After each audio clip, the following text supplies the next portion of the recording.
Good evening and welcome to you all to Designing Cities for All, a 2-year-long research and activity program in which we take a deep dive in designing products, places and systems for all. And today we're kicking off the triptych Creating Cultures of Care, and we'll rethink the city from a feminist and a care perspective.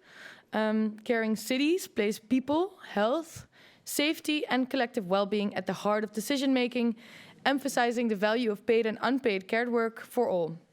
And today we'll uncover how we can redesign cities, the healthcare system, but also interpersonal relationships to enable a culture of care, grounded in values of compassion, empathy, and equity for all. And as said, today at the center is the caring city. And I won't talk about this by myself, but I have a number of great people with me. Through Zoom, we have present Professor Juliet Davis. Welcome, Juliet. We'll see you in a minute. Hello there. And also Elke Krasny, who is here through Zoom from Vienna. And I think we'll see her in a bit later on in the program. Next to me are Simon van Dommelen. Yes. And also Firouz Azarhouz. Hello. And in the studio are as well, but not at the table yet, April Ranshuizen and Lior Steinberg. So welcome to you all. And also welcome to our audience, which we are allowed to welcome again in the studio as of last Wednesday. But yay, you can hear all of them. But as of today, this is our first audience program of 2022. So we're very happy that you're here. But we're also very happy with all of you that are watching through Zoom or the live stream. And we would like to emphasize that you can send in your questions all throughout the program. And you can do that from the room, but also online using Mentimeter. So in order to do this, please go to www.menti.com and fill in the code that you see in front of you now. And I will read it out loud as well. It is 51988718. And if you send in your questions, but also mention who the question is directed to, I will do my best and integrate it into the program. And as an additional final piece of information on questions, with everyone here present in the room, after we've closed the live stream, we will continue for a bit and you can ask some additional questions to everyone present. So, without further ado, we're going to start the evening, the program with a presentation from Juliet Davis. And before I give the floor to her entirely, I want to give her a quick word of introduction. Juliet is not only the author of the forthcoming published book, The Caring City, but also head of school at the Welsh School of Architecture and author, as said, of the Caring City. And Juliet, we're very happy that you're here and that you are going to tell us a little bit about the book that is not yet here, but is going to be available to everyone in April. But can you tell us a little bit more about what triggered you to write this book in the first place before you kick off the presentation? Yeah, sure. Thanks very much for the invitation. It's really great to be here. I wish I was actually in Amsterdam. That would be better. Same. But still, it's very nice to be joining you all and talking to others who've written about care. I certainly found Elke's book really inspiring at the time that I was doing my research and still very much struggling with how to frame it a couple of years ago. And I went to your fantastic exhibition, actually, in Vienna in 2019 and really very much enjoyed that. I think care it came out of several different things that I was reading about and thinking about 5-6 years ago initially. Partly was my good friend and colleague here in Cardiff's, Barbara Adams' book, Future Matters, which I read a long time ago, in which she introduces the ethics of care as a new way of thinking about futures and how we think about and approach futures. And through all the conversations that I had with her at that time, I began to think about care as a way to think about cities, and particularly urban design, which is my own field. And the other thing that really got me into it was thinking about regeneration, which was what I focused on during my PhD more than 10 years ago now. So care seemed to be a really helpful way to thinking about some of the impacts of regeneration, of urban change, on people's connections to places and their place attachments. So I think those were the two things that I was thinking about that really made sense of care, or made care make sense to me at that time. And then it's all unfolded from there. Well, thank you. This, I think, makes us and everyone watching only more curious about the book. And I think this is a great moment for you to just start us off and introduce us to the concept of the caring city. Sure. Yeah, happy to. Right. Well, I've got a slideshow, which I think Jonathan is going to be helping to move forward. So can you see the first slide there, which says the caring city, ethics of urban design? Yes, definitely. Great. Okay, so this is the title of my book, as has already been mentioned. And this is an image, actually, from one of the case studies, but it's also going to be the title, the image of the cover of the book when it comes out in April. So then just moving on to the first slide then, which is titled Opening Propositions. So these are some of the other things that really took me into the ideas of the book at the beginning. So care, I think, has tended to be treated as a private matter or as a focus for institutions. So there are quite a lot of books that focus on healthcare settings of different sorts and that focus on care in the context of the home. But obviously the social care crisis is evident in our streets, in our neighbourhoods. It's shaped by inadequate housing, by issues of access, by processes such as regeneration and gentrification and their uneven impacts, just as much as it is by budget cuts for care and for care labour. In other words, it's a design issue and something that we should think about in terms of urban design as much as architecture and interiors. So there's thus a need to consider care in this larger sense, including but also going beyond the bounded, largely interior settings of homes and institutions. And then at the same time, and this is obviously something that Elke talks about very powerfully in her book, there's a pressing need to broaden out to consider care in terms of the impacts of design and development on the wider context of life. So including but also going beyond interpersonal relationships and to be visionary regarding the potential of design to care for Earth, environment, and our planetary futures. So then just going on to the next slide. So before I talk about some of the projects in this book and some of the themes that structure it, and therefore that structure my idea of what a caring city is about and actually might be, I just want to talk a little bit about care itself. What does it mean to care? And about some of the complexities of care. So just in linguistic terms, to begin with, care is a verb. We can think about to care and about caring. And care is a noun. We can talk about the care of something or someone. And we can also talk about care as an adjective, as the caring person, or as in this book, the caring city. Care is a disposition. We can talk about caring about something that is of concern. And we can talk about care as a practice, as in directly caring for something or someone. Care is an ethic, and that includes dispositions and practices that combine within the concept of care as an ethic. And care ethics itself is now quite an established branch of moral philosophy, as is justice, and it describes the ethical values and the qualities of care practices and relations. So care can be evaluated according to the ways in which care is defined in the context of care ethics as more or less effective or good, although plenty of debate exists around how we evaluate care. So how can or does urban design care? So I think the key thing to say here is that urban design itself is, of course, very complex. We can think about urban design as a set of processes, and then thinking about those processes in terms of care as encompassing dispositions, as in caring about. So the identification of matters of concern as drivers for design. And that might include activities that happen in the context of design activism, or it might include the everyday care that particular practices have regarding climate change and environmental impact, and many other issues. It might include the care that people develop around gender issues and so forth.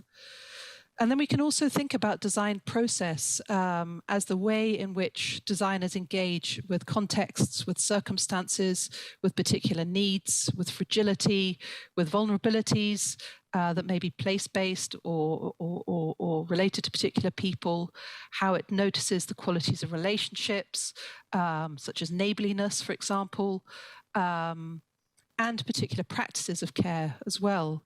So we can think about design process as a kind of attunement to those different situations, circumstances.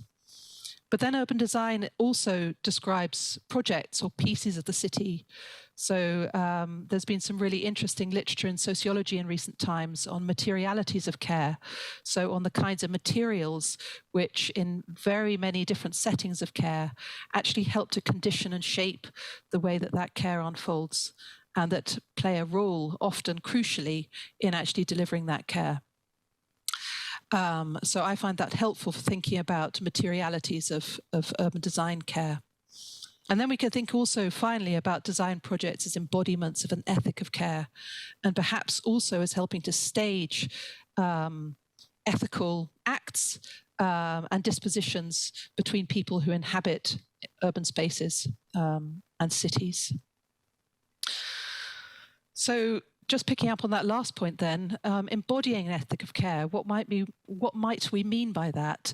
So here I've just set out in an incredibly abridged way, there's obviously a vast literature that relates to this, but four of the key ways in which care is defined in the context of care ethics. So care involves the identification and satisfaction, to the extent that it's possible, of needs, and it entails efforts to enhance capabilities towards the well-being or the flourishing or the thriving of the cared for, whoever they may be.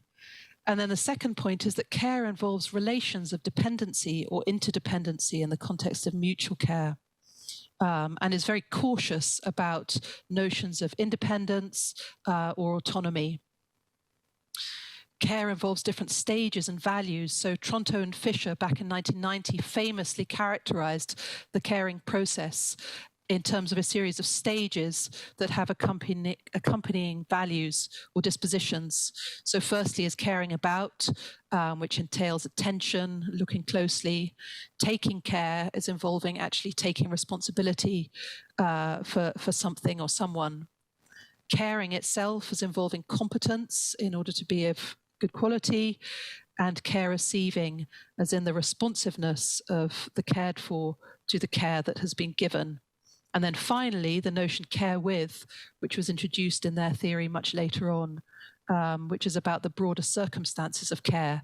So it provides a way to recognize the ways in which in society generally care comes to be devalued or is gendered and associated with such processes as oppression, marginalization, and so on. And then finally, care is purposive. So care always has a future orientation. There's a horizon of care, and that's typically depicted in terms of thriving and flourishing, whether through healing, through resilience, through well-being, or the development of secure attachments. So then this book looks to examples of urban design projects that shape care needs, relations, practices, and purposes in distinct ways. It recognizes many different kinds of urban design projects, from streetscape refurbishments to housing developments, to regeneration schemes, to gardens, to arrangements of mixed-use form, to tree plantings and installations of wells. As we'll see examples of all of these in the projects that I'm going to talk about very, very briefly in the next few minutes. But overall, what I adopt in the book is a thematic approach based on the proposition that different dimensions of caring materiality can be identified, and those include atmosphere and open-endedness and so forth. So therefore, I'm going to argue that while care is always specific and circumstantial, and that's really key to how care is defined, that it's always about engaging with the specific and situated nature of needs, the caring city can be also seen to have some general characteristics. So each of my main chapters, and they're actually chapters 3 to 8 in the book, takes up one of these themes, and it has 2 case studies that are usually quite contrasting and that help to develop the arguments. But in order to save time in this presentation, I'm just going to talk about one for each one, and I'm just going to skip through them quite quickly, aware of time. So the first of these themes is to do with placing. So I argue that care is patterned by how it is placed. Now, there's been a lot that's been written about how care is marginalized, how it's segregated, and some of the issues of that. And broadly, I show in this chapter how the location of specific care needs, practices, and relations in cities shapes their potentials and shapes the nature of those caring relations. The project that I'm showing here is by Witherford Watson Mann, and it's a project that experiments with placing housing for older people on a high street location in South London. And it's about security and protectedness, and at the same time about opportunity to continue to connect with local social infrastructures, with cafes, post offices, and all the ordinary everyday activities of a busy London high street. And I argue here that caring maximizes the opportunity for meeting needs and building supportive relations. The care relations and practices as shaped by access is the second of these chapters. So accessibility is an interesting topic to think about in terms of care, because it's often discussed in terms of universality, as in universal access, and also in terms of autonomy. And both of these concepts are quite problematic from the perspective of feminist care ethics. So in this chapter, I talk about how we can think about accessibility in terms of care. And particularly, I show how access shapes patterns of dependency, interdependency, and independency, and how it can support carers and cared for alike, and cater to different sorts of needs of access along the way. And this is a project in a neighborhood called Meidling in Vienna, and it's a street improvement project. And it's a project that focuses on many different sorts of care relations and needs, from parents pushing buggies and prams to older people who live locally and who use the street as a place to hang out, as a kind of public living room, to teenagers who gain a certain degree of freedom and autonomy on the street, but largely as a result of the kind of eyes on the street that are provided by the constant coming and going of people along it. So then care, next up, is seen as having an atmospheric dimension. So atmospheres of care have been talked about quite a lot in the settings of hospitals, of hospices, and even psychiatric wards. And there's also quite a big literature on urban atmospheres, where atmosphere is seen as a really complicated term that is at the interface of air quality and weather, but also of sensory experiences of place. And so in this chapter, I set out to consider how we can define urban atmospheres of care, and how these are high quality. And one of the projects that I draw on is a project by Gale Architects, which began initially in Copenhagen and now has a follow-up project in London. And it's a project that engages with issues of air quality, and particularly how air quality is related to the places where children are moving through the city and effectively being cared for on their way to nursery or school. And it endeavours to subtly reshape the pathways that people take through areas of better air quality, by improving the atmospheres of those places, and that other sense of atmosphere in terms of enhancing their qualities. And then the next theme is taking up the idea that care is constantly unfolding and open-ended. So throughout the life course, care needs constantly change. care is something that links everybody's experience, in that all begin as helpless babies and all are typically vulnerable at the end of life. But over the course of life, there are many, many different kinds of care needs that we all have, and that bind us together with people in different sorts of relationships. So how does the built environment engage with all of that is the question of this chapter. And the argument that I make is that caring is embodied by forms of open-endedness and flexibility that can attune to this kind of life course perspective. I've got two very different case studies again in this chapter, but this one here is a case study from the early 1980s in India called Aranya Housing in the city of Indore, and it's by Balkrishna Doshi. And it's a project that began as just infrastructure, and that the people occupying this neighborhood have built up themselves over time, yielding these really fascinating and very different configurations of homes that come to reflect the way that families are configured, their intergenerational relationships, the ways in which those unfold over time.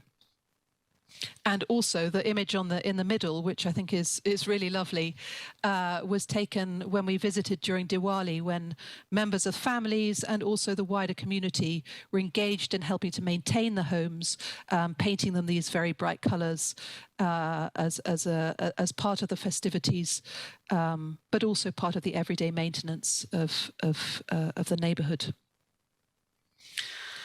And then the next chapter is about care in the context of place attachment. So this is the one that really speaks to those ideas about regeneration that I spoke about at the beginning. So up until this point, I've talked mainly about care in terms of interpersonal relationships. But in the context of this chapter, I consider how change shapes affiliations to place, and how care might be considered a process of building strong, loyal, felt connections to place. And then this case study, which in the little overhead image here in the corner, the case study is shown in brown, and it's a new infill project.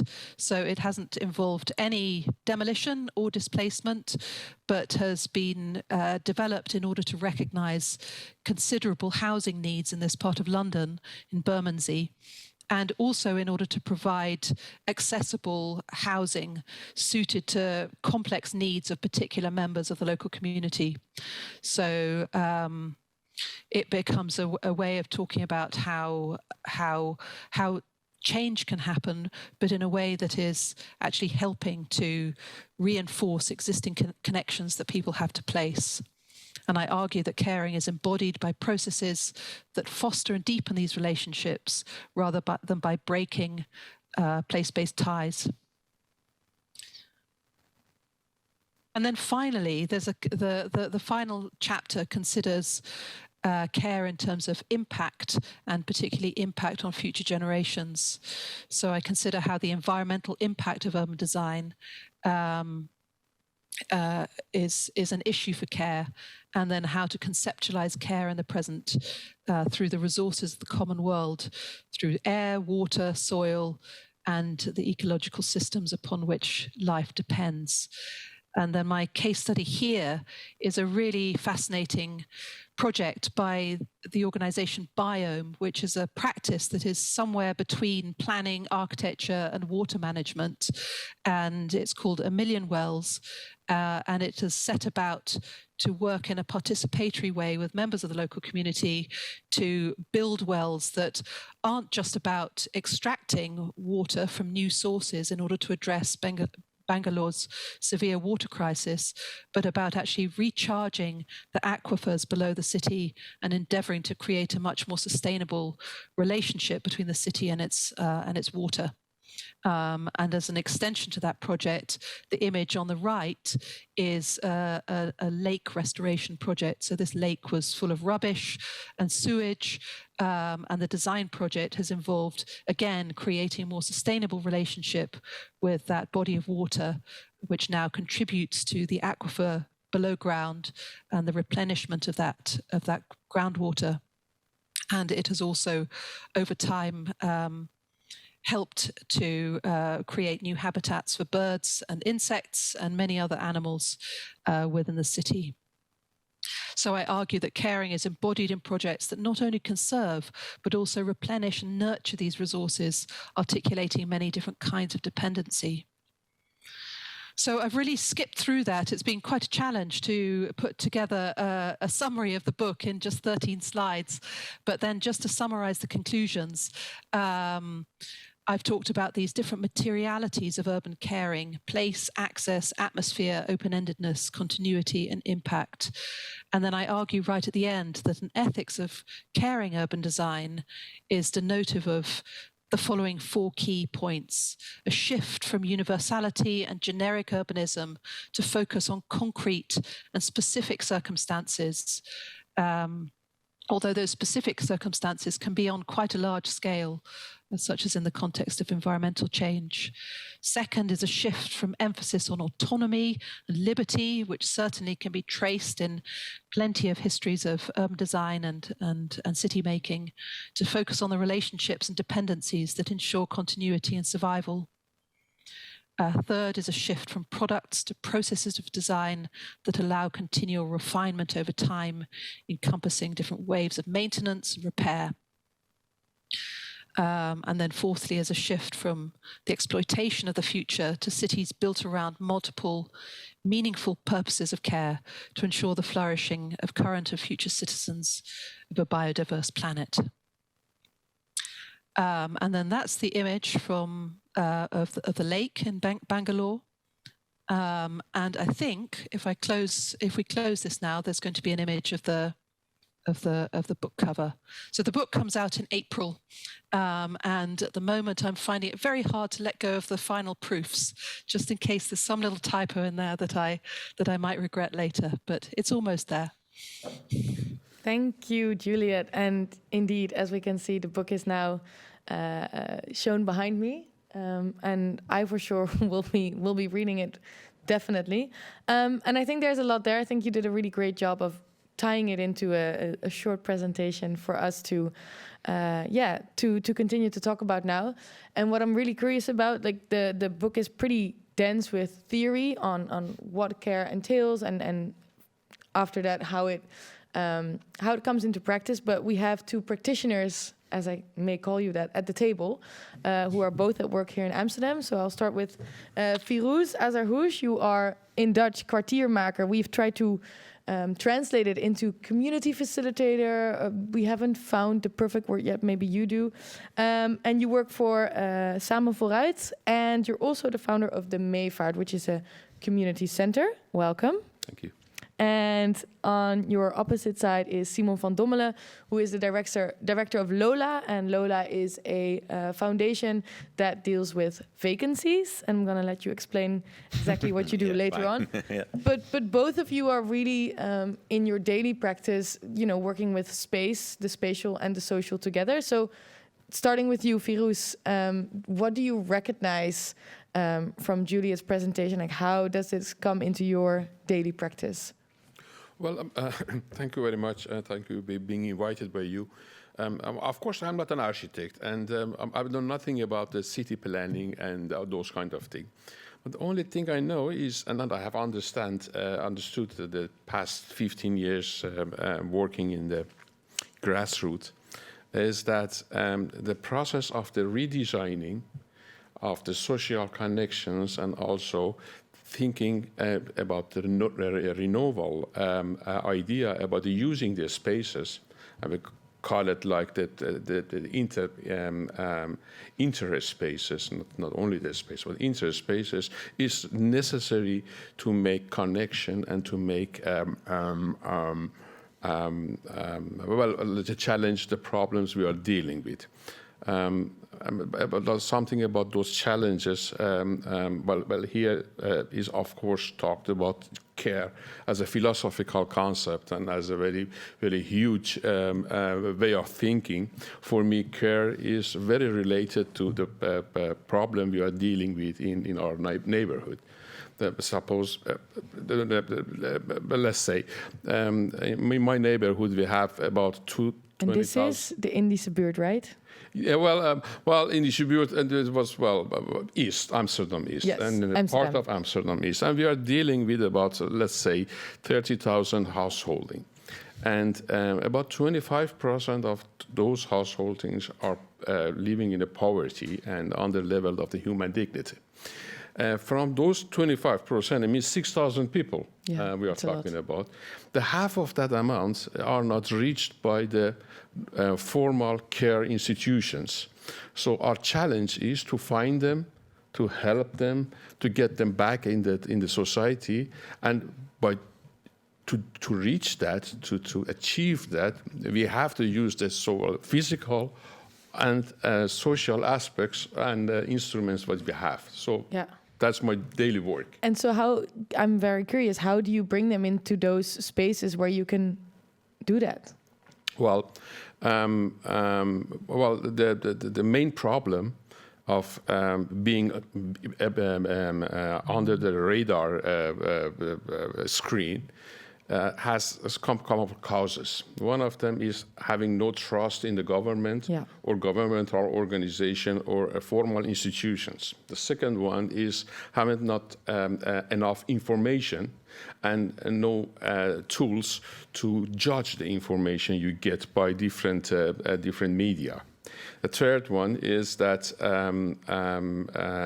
you are so under the water that you have no time to think about it. So that means that we have to work on the trust in the caring city, trust in the government, trust in the institutions.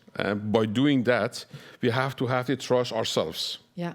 You know, I'm working with tens or maybe hundreds of voluntaries who are being voluntary because they are not agreed with the way the society is organized. Yeah, so they want to intervene. So we have to get back to ourselves to think about what we want to and to give this trust back to the people, but also giving trust back to ourselves in the society. Yeah, and act from different values that are more about that thing that's called interdependency and interconnectedness, completely, rather than individualism. Completely. Yes, but you see that the Holland and Amsterdam is one of the richest cities in the world. We are living in the villa neighborhood in the world.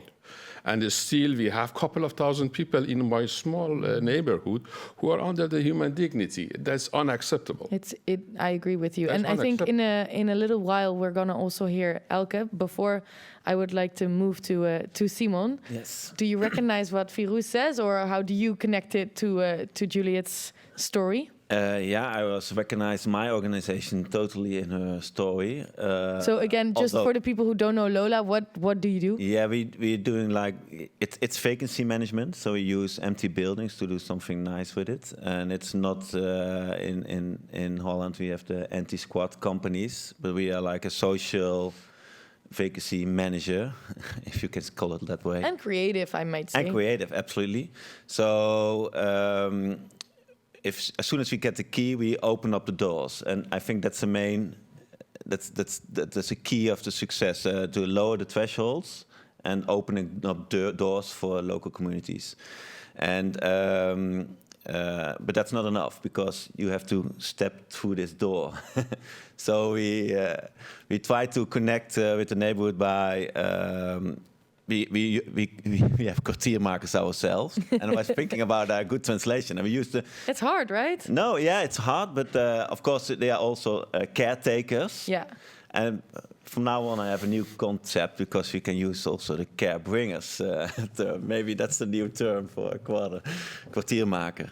But and these are really important persons at our project because they are coming from the neighborhood. They have a huge network in the neighborhood. They are people who are not want to put themselves on a stage, but they are able to put others on a stage, and they are really good in making connections in the neighborhood, but also they are responsible for getting the right users in our buildings.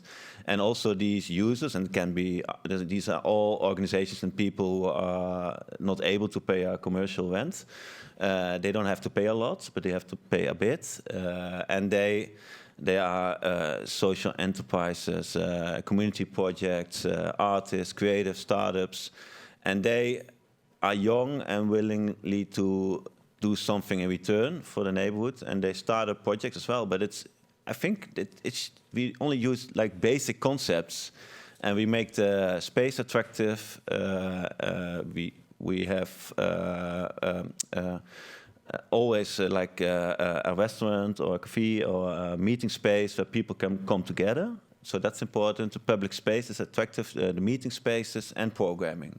So activities where you can be involved with. And it's also possible for people who live in a neighborhood to organize their own events. And these care bringers are helping these people to establish their projects. To facilitate. Yeah, basically. yeah. And it's not, that's the main part, because it's what Firouz stated, and it's important. Not everyone is that good organized and to do their own projects. So if you want to reach out to everyone, that's what I told you, lower the threshold, but also help them to connect to other activities or give space to activities who are connecting to people. And in the end, it's all about connecting the dots, connecting networks, and involve people of all kinds to be part of this network. Yeah, and what I recognize in both your examples or both the things you do is that, you know, not everyone needs to have the same talents or the same qualities, and that brings us back to that thing of interdependentness. Like only together you can make something into something new, and care is something that is reciprocal. I really want to continue talking about that in-between space or those people who bridge different communities. But before we do that, I want to get Elke in the room, because you're all the way here from Vienna. Welcome, Elke Krasny.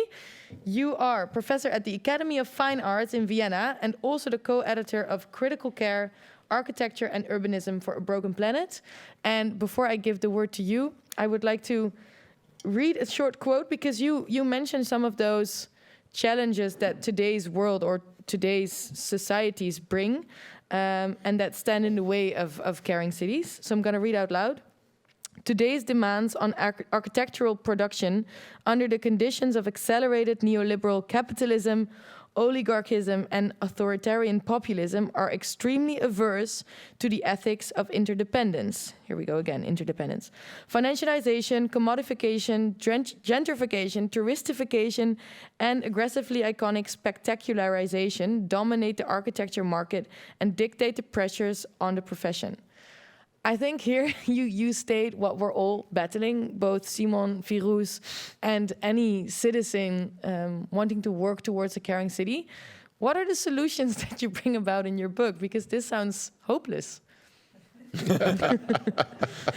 Well, I don't think it's hopeless. I think it's realistic.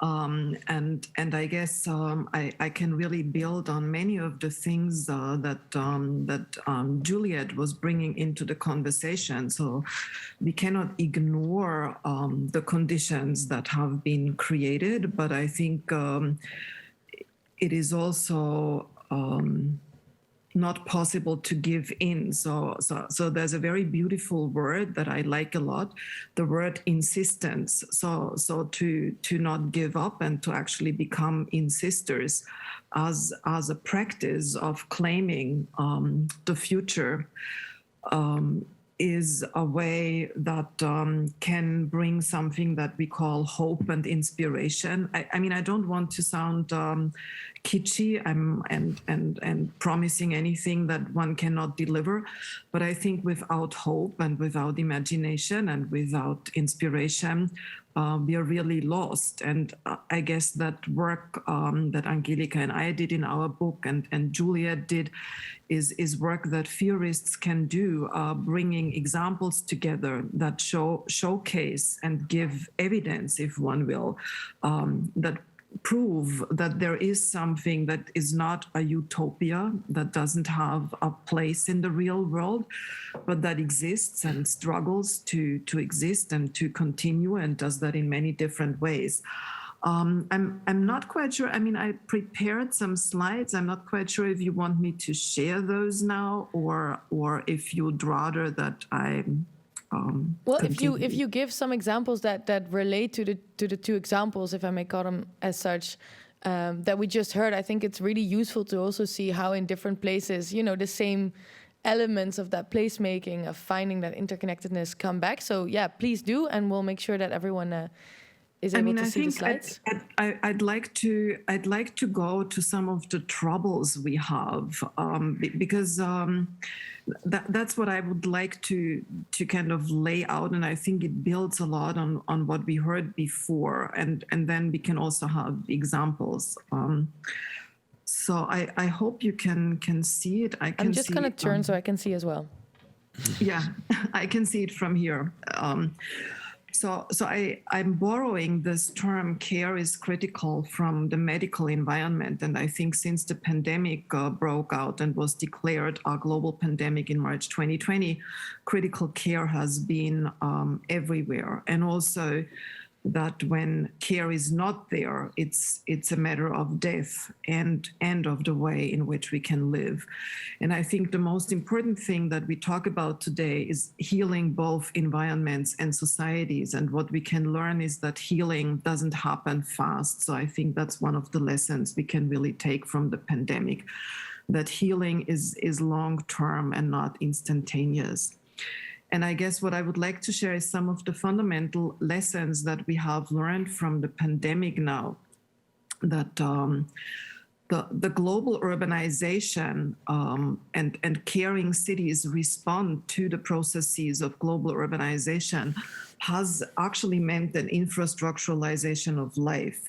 So we depend upon infrastructures, but we also know that these infrastructures that we have led to environmental destruction, to new forms of dependency, and these forms of both dependency and interdependency are most intricately interwoven. So with the virus, we have learned that there is actually biomaterial and eco-political interdependency, that we are woven into the infrastructures that breathe life into our lives.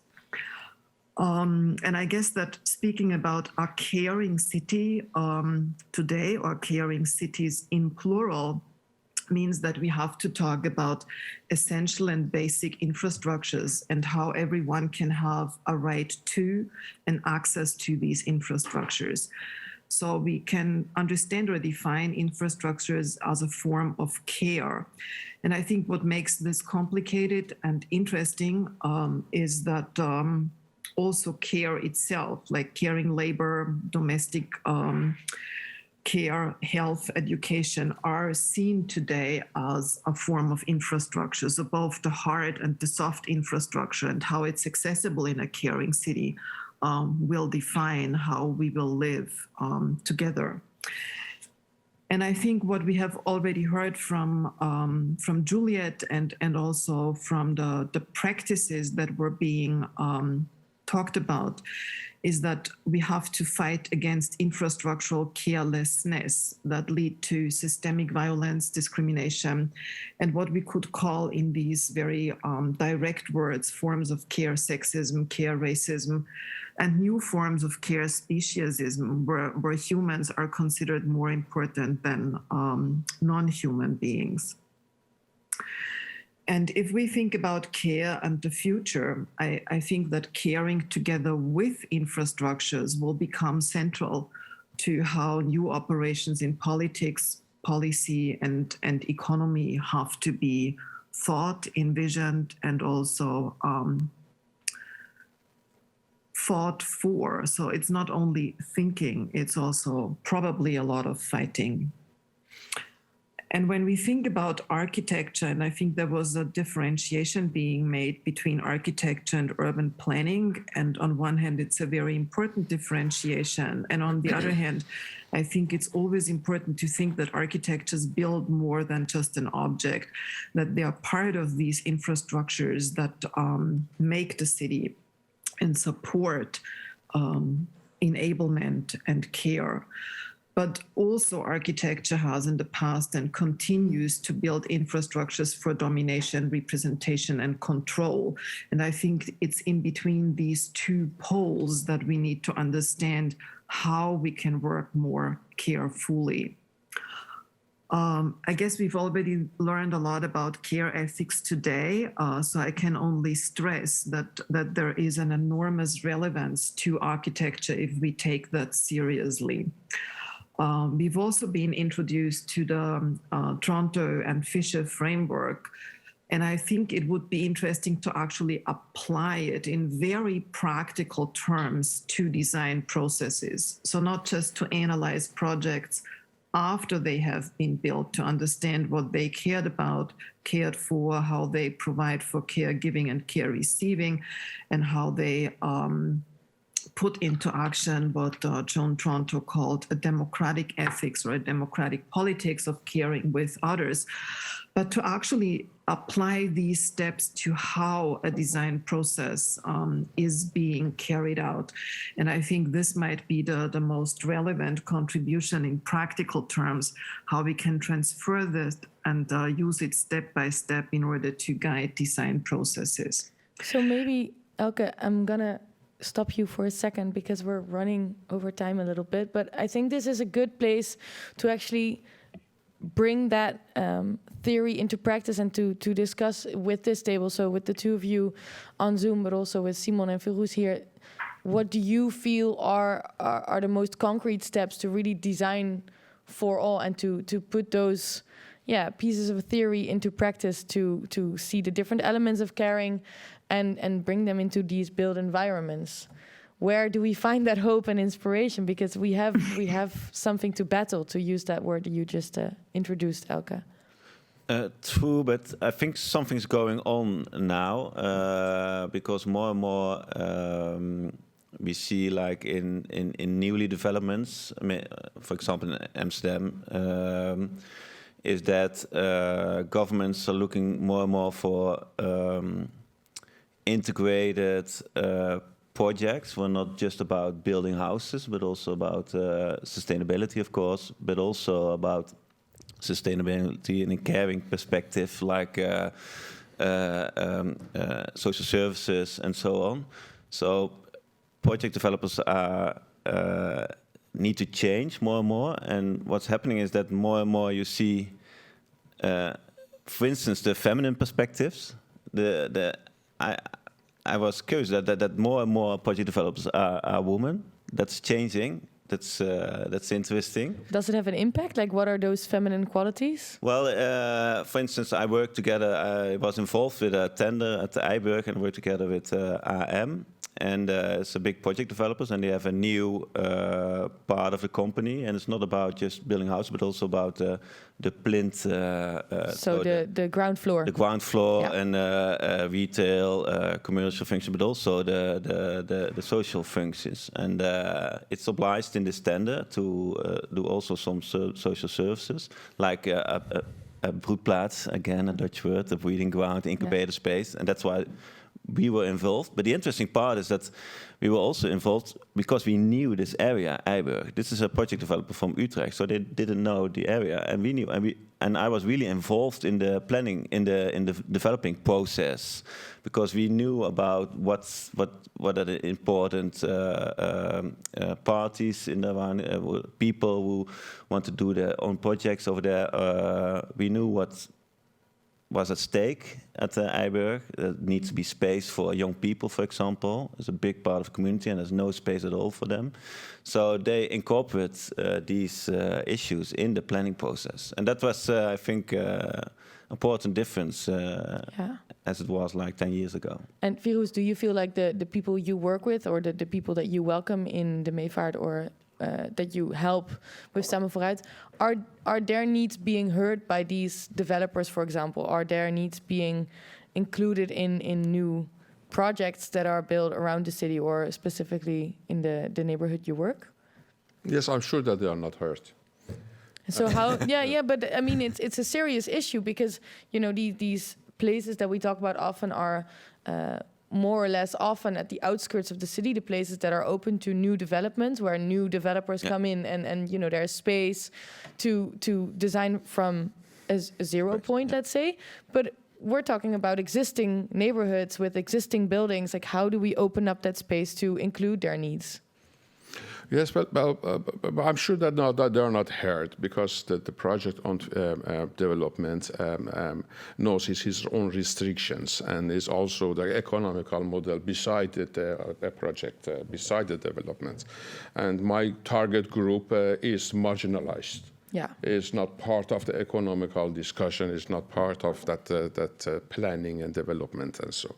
But let's say that it's not only the buildings. If you are talking about the social design, if you are talking about those 5 C's which mentioned, we are talking also about a paradigm shift. Yeah. Paradigm shift in how do you define the goals and the demands of the policy? How do you define the putting and investing your money? And what I understand and from success and successful. Exactly. Yeah. Exactly. And then the space is one of those assets, and I think that we need to have a connection in an interspace between the physical side of the happening and also the social side, the political belief and our vision about the future, and get together and trying to define a completely new story. Yeah. And that completely new story must be the slogan of the politicians who are coming now and who are coming for the next 30 years. And then we can redevelop, redesign, and also new building in the areas. Yeah. But I think that these kind of discussions and also this kind of scholarship what we have right now talking about is very important. Yeah, it's essential. Open the eyes. Yeah. Yeah, and I think we talked about this at dinner before we went up to the room, that there is a paradigm shift, but it is pretty slow. And maybe the last question also to you, Elke and Juliet.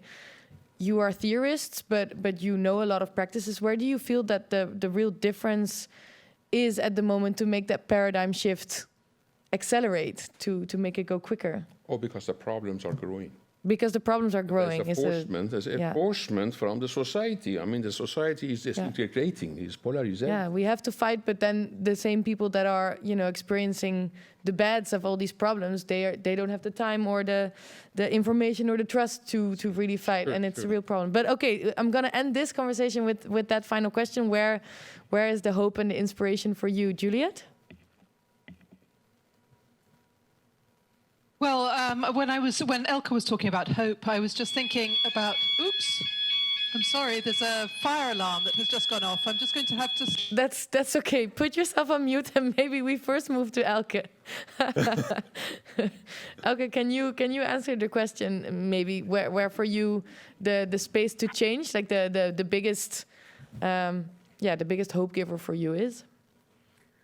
I think I see hope on many different levels. On one hand, I'm really inspired by architecture schools and architecture students who don't want to continue business as usual, and have a lot of insistence that they want to also understand their practice as both a political and a social practice to shape and define the conditions under which they practice. And I think many of them are really prepared for that. And they also demand that from their teachers, from the educators. What are new models? How can we become cooperatives? How can we survive as offices? Because we need to survive, like we as practitioners, would students say, in our offices. But also, how can we work differently to build alignments with maybe it sounds naive, but still to insist on the possibility that there are justice-oriented developers, that we can actually understand that we need to protect life in order for there to be a future to be shared. And then I'm super inspired by, let's say, people who have been practicing for a very long time and don't give up. I mean, so one of the examples would be Doina Petrescu and Constantin Petcu with Ruhrbahn, and they've been going on for decades. So in a way, to understand that, like care, I mean, every morning we have to get up and take care of our bodies and take care of our homes. I mean, care is never finished, and it can be very exhausting. So I think this is the other type of inspiration, that there are people who don't give up and who believe in what they do. And then lastly, a third group is people like Yasmin Lari. She has actually already officially retired. I mean, she's a very old female architect in Pakistan. But now, since retirement, she has actually started working with people in flood areas. She was also part of the critical care book. And so I find a lot of inspiration in long-term dedication, situated, and I would call people who are attentive listeners, so who listen attentively, who look carefully, and who don't want to get their own say, but who actually understand that designing becomes better when you take into account a multitude of needs, of human and non-human needs. So that's where I find inspiration and hope. Thank you. And I'm just looking at Julia to see whether the alarm has gone off. It has temporarily, so let's see. I'll try and talk very quickly. I find hope and inspiration in similar sorts of places. In fact, I was thinking about how none of the projects that I talk about in the book are perfect. They're all produced within a context, and they're all shaped in many ways by the kind of problems and issues of care that we've all been talking about and identifying. But nonetheless, I think the hope is in the people who see what the issues are and endeavour to really drive an agenda through them and try and produce within that context, and nonetheless produce something novel and exciting and that goes against the grain at the same time. I mean, I think one of the most inspiring projects that I studied for my book was the project in Bangalore, because that was really about recognizing the water crisis, but precisely, and it speaks to this issue of infrastructure that Elke was talking about, but recognizing that in the past the tendency has been to exploit water, it's been to just extract water in order to satisfy the human and the urban needs. And this is all about replenishing water. So it's about really conceiving the process of collecting water in a much wider ecological context. And the kind of effort that has gone into that project and all the different layers of it is really inspiring. Well, thank you so much. And I feel that both your works are also very inspiring to those people being insistent and day in, day out, picking up what would you say, picking up the sticks and continuing on to the battlefield and changing things around here. Thank you all. We're going to do a quick swap here at the table. So I'm just going to introduce the next part of the program as people here swap places. Because I'm welcoming two new people to the stage. And the first is April Ranshuizen, who is a consultant for BMC, Inclusive Societies, and she has started there recently. And at the same time, she's also part of the city council in Nijmegen for GroenLinks.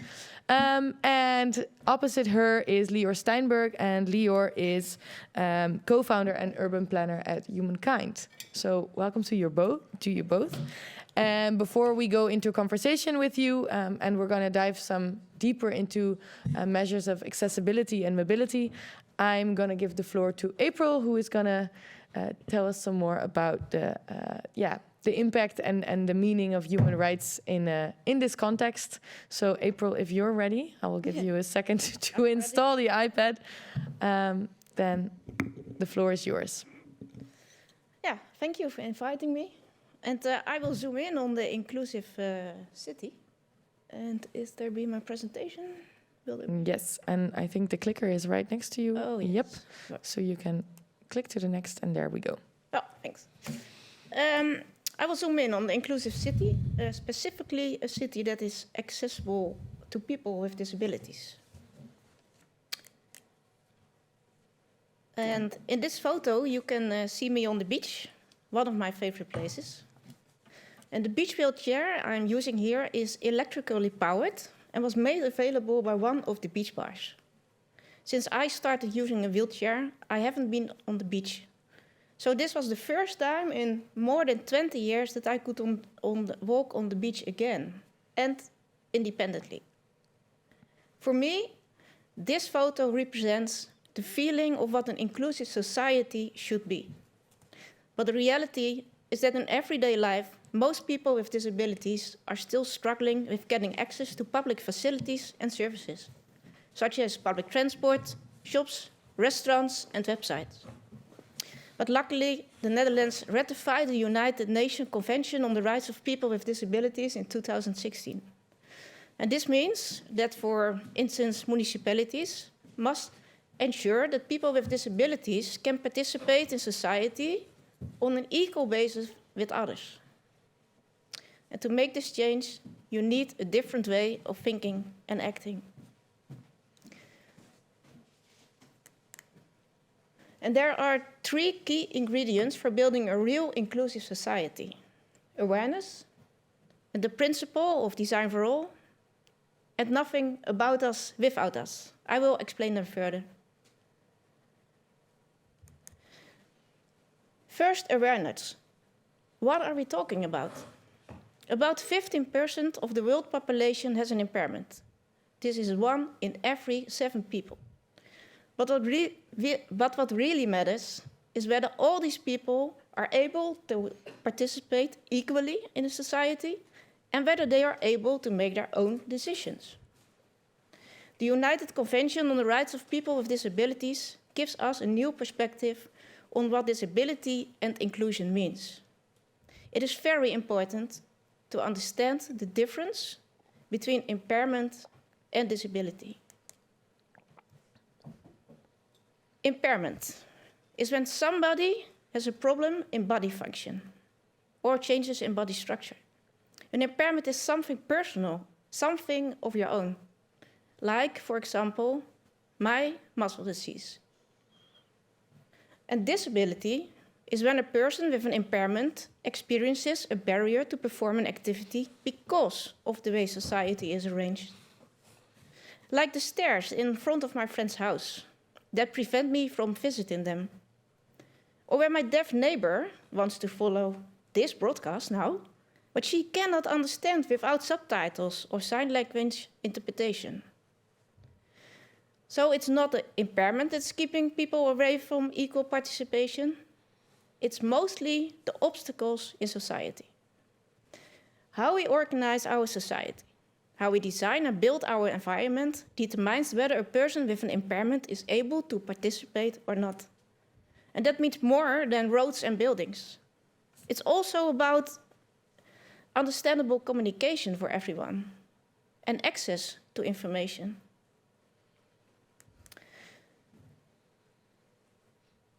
And then we go to the principles of design for all. In the Netherlands, we are known for our strong social security system, which in many cases is something to be happy about. But there's also a downside. The Netherlands has a long tradition of caring for people with institutions. With good intentions, care for people, we have created separate worlds. In the Netherlands, segregation starts at an early age. There are, for example, special schools, special housing programs, and sheltered work settings, where you are brought with special transport only meant for people with disabilities. So what's the consequence of this special treatment?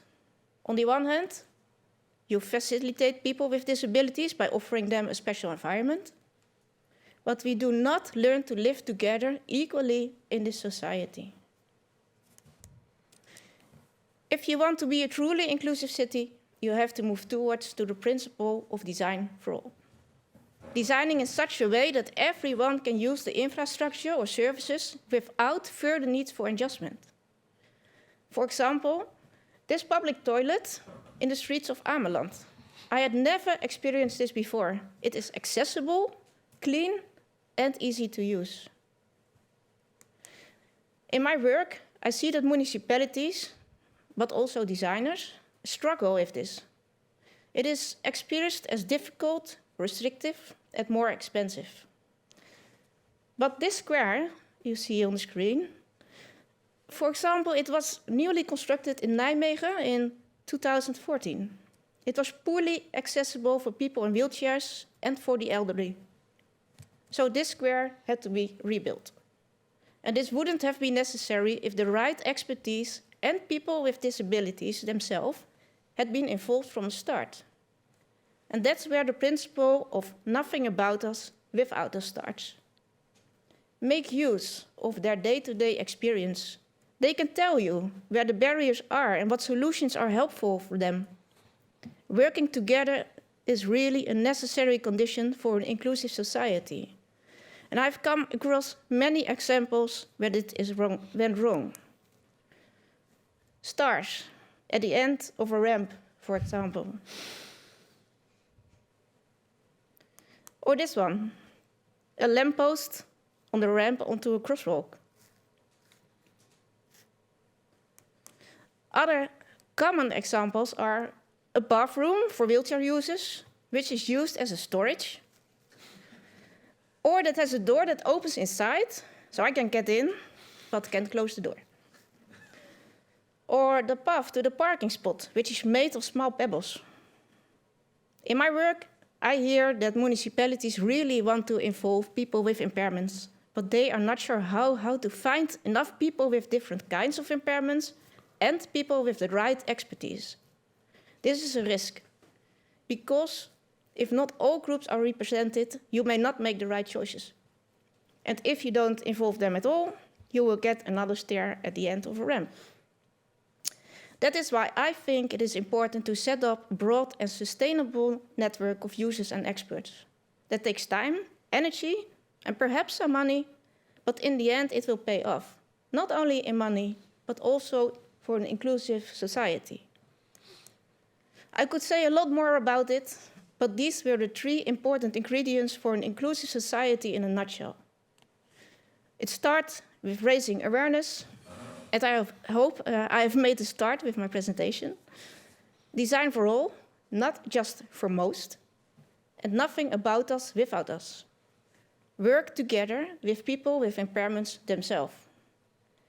So, when you get to work tomorrow, ask yourself what the vision of your organization, of your municipality is on inclusion.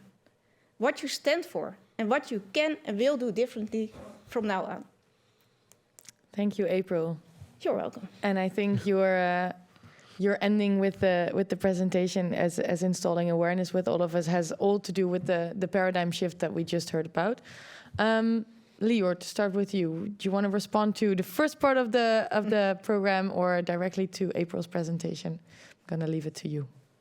No, yeah, I think they're both talking about the same thing at the end, right? I mean, making design choices that at the end of the day don't take into consideration or in a way end up by the fact that we don't care about certain people, right? So yeah, you make a ramp like you made a ramp because you wanted people with disabilities to be able to reach there, and then you didn't really care to make sure that there is not that it reaches the end and there is no stair. So all I say, I mean, one thing I took from what Firuz says, that the people he works with are definitely not taken into account. Yeah. And I think that this is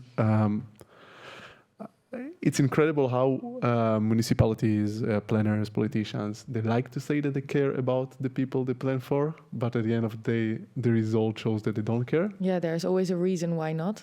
Yeah, it's too expensive, it's too difficult, it's takes too scary. much time, it's too complex. Yeah. And I think that, but it's also easy to say, people are just bad, so they.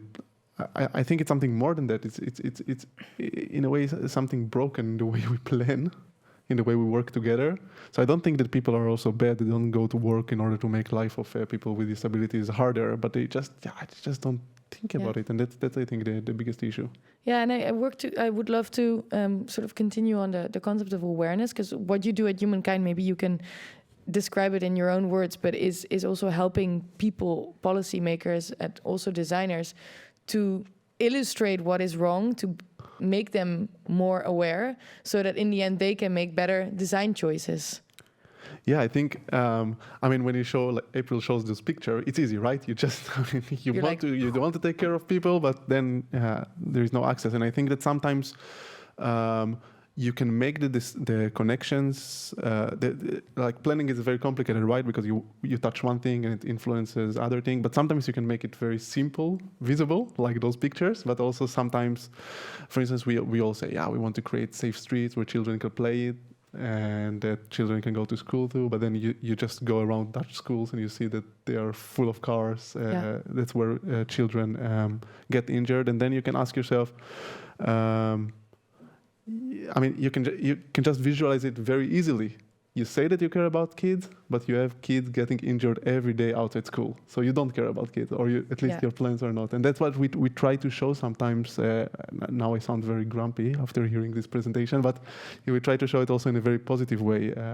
You want to design interventions to make people smile also, right? Yeah, exactly. So now I'm a bit, sometimes it's just annoying sometimes to hear it, but yeah, of course, you can also show great examples and great best practices, how you can create welcoming spaces. So yeah, and I think this may be a good moment to introduce the map you made.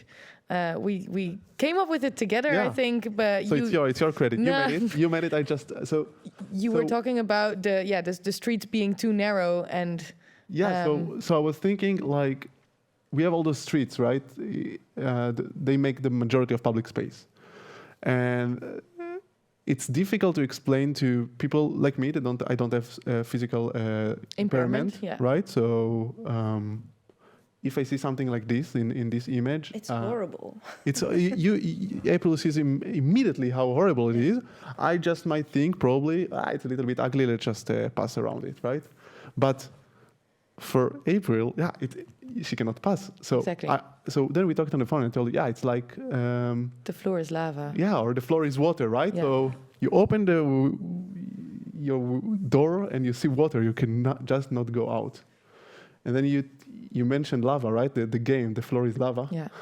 So, and if this would be happening in Amsterdam, it would open the news.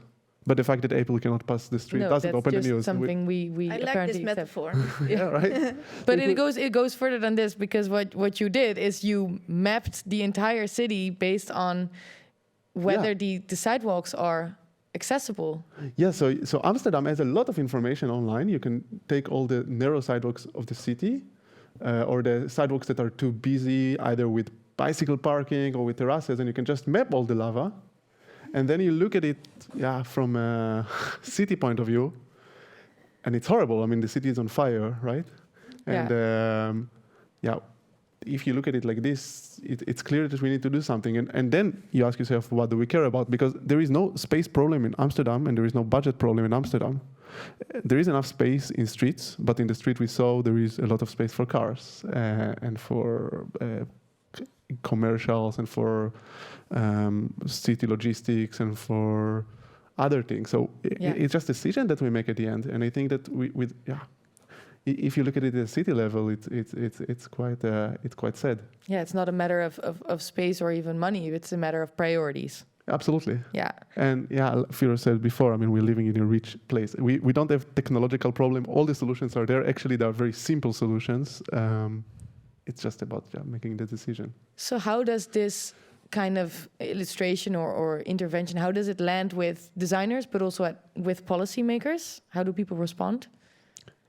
Yeah, I find those kind of very visual. I'm a visual person. I like to show visuals. I think images work well, or making tours together with people that have physical disabilities, or then you can experience it. And I think I don't know how much it works. I don't have statistics, but when I talk with people who work with clients or with people I work with, it works quite well. So I keep doing those. And April, how do you, as a city council member specifically, how do you sort of communicate that awareness toward your colleagues? Well, about in different ways. I have different roles together because I'm in a wheelchair. The only thing I have to do is to be there. Yeah, to and do people my job be reminded. as a person. As a representative. And that's all about representation. It's very important because someone told me about something else. What you can't see, you don't know about it. Exactly. And when you see me as a colleague, you experience every day in practice what it means as the council home, I don't know, stadhuis. The city hall. City hall is not accessible. Yeah. Or when you have a team day, team building day, you can't go to the toilet. That's one thing. And the other thing is to make it politiek. Dus je zet het op de agenda. Elke keer weer herhalen in Dutch en met de... April is saying it in Dutch, but it's to put it on the agenda, to really make sure that everyone sees that there's a matter of urgency and that it is a matter of setting priorities. Yeah. I would like to repeat that if anyone at home has questions, this is your time to shine. So you can still use menti.com and insert the code. And if there are any questions, they will come in here. And yeah, I think we talked about this in the previous conversation already. But I'm also interested to hear your responses.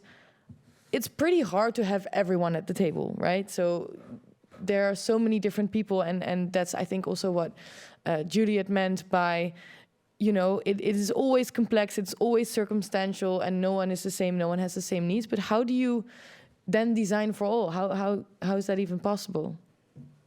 Oh, I think an important thing is to make it a part of the training, education for every education. Yeah. Designers, architects, but also politicians and maybe council members, bestuursleden. Yeah, everyone involved in any decision making or design. And Lior, because this is your expertise, right? Nah, I don't know if I would say that it's true that it's very difficult to have everybody around the table, but it is also not fair that it's always the same people on the table at the end of the day. So it's easy to keep saying it's difficult, and then keep the same people. And maybe if you're an accountant or I don't know, you're a carpenter, maybe it's fine that not everybody is represented. But I think if you're designing the city, yes, but I think it starts with representation. Because when you see it, when it's normal that your colleagues or other persons in your life have an impairment, if you can't see, or you're deaf, or you have mentally problems, or you are in a wheelchair, you think about it. Yeah, you need to be installed with the fact that it exists. And I think to just tie the evening together. This also has to do with the infrastructure that Elke mentioned. We all have rights and access to infrastructure, but the infrastructure of democracy or of participation isn't always as inclusive as we would want it to be. And so also the people that might have the strongest needs or the biggest needs, without problematizing the fact that they have needs, aren't the ones that are being included because the infrastructure isn't built for them. And so I think there's a lot of work to be done, but the same way I wanted to end the last conversation on a positive note, I'm very interested to hear what you find hopeful or where you find your inspiration at this moment. I think that, as you said, if we don't see it every day and we don't meet the people, it's making it very difficult.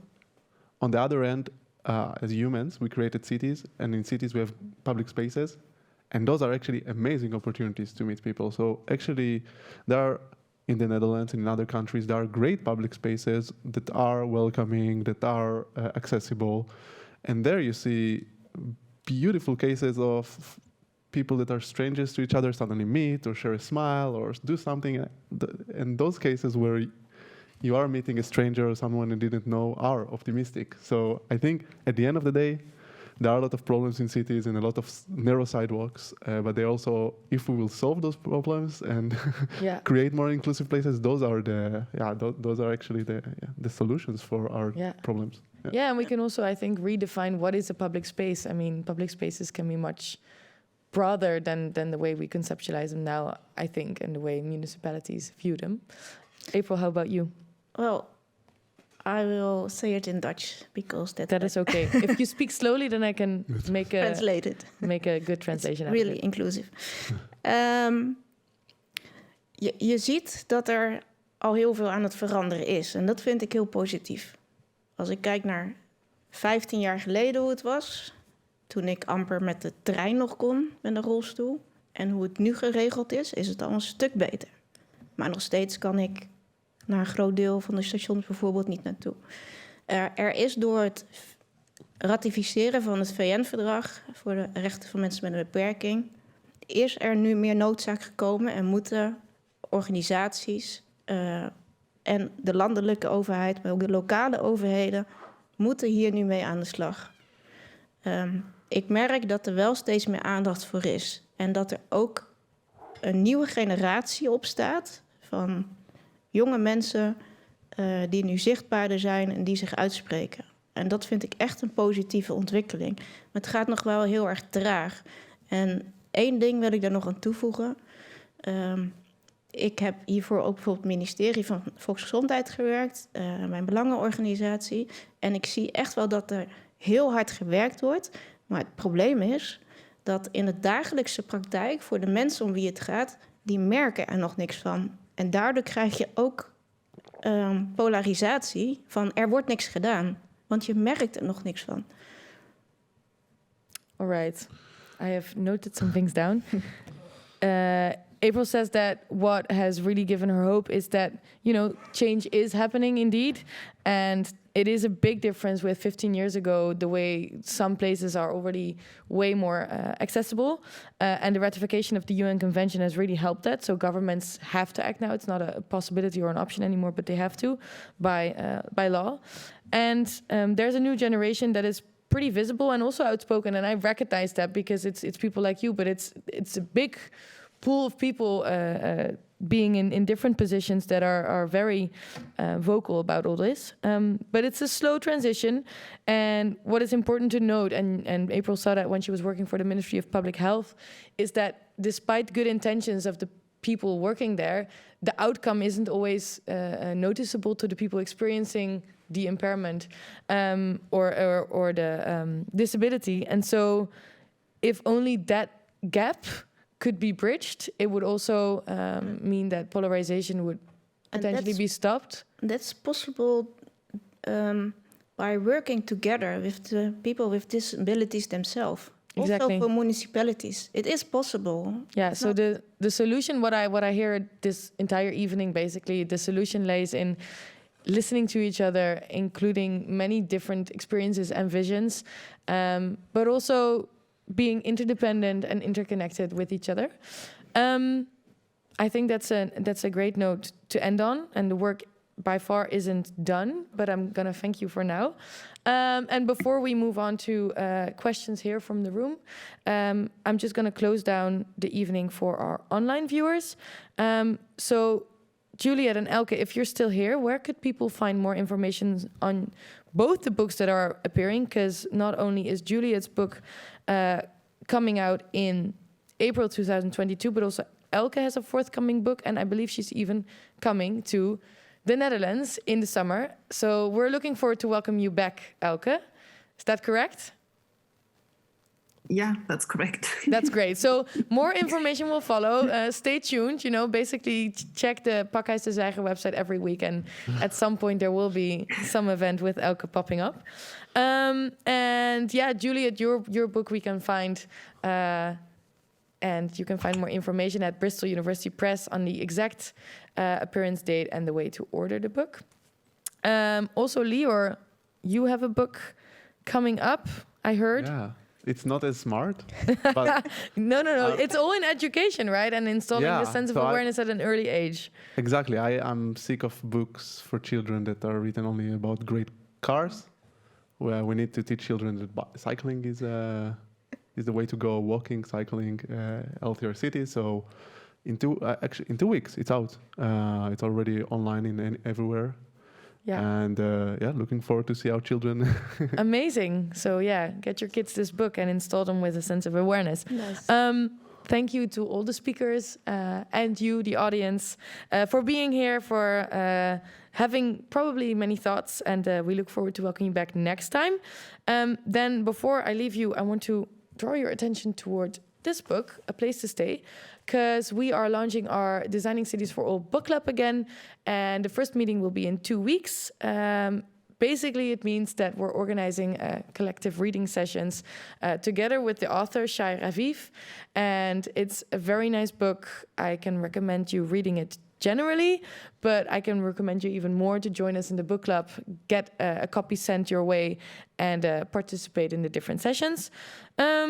And then finally, next week, also on Monday, same place, same time, you can join us for the second edition of Creating Cultures of Care, and then we'll talk about redesigning healthcare, so more from a system perspective. Thank you for watching, and for more information about Designing Cities for All, you can visit dezwijger.nl/DCFA. Have a good evening. Bye-bye.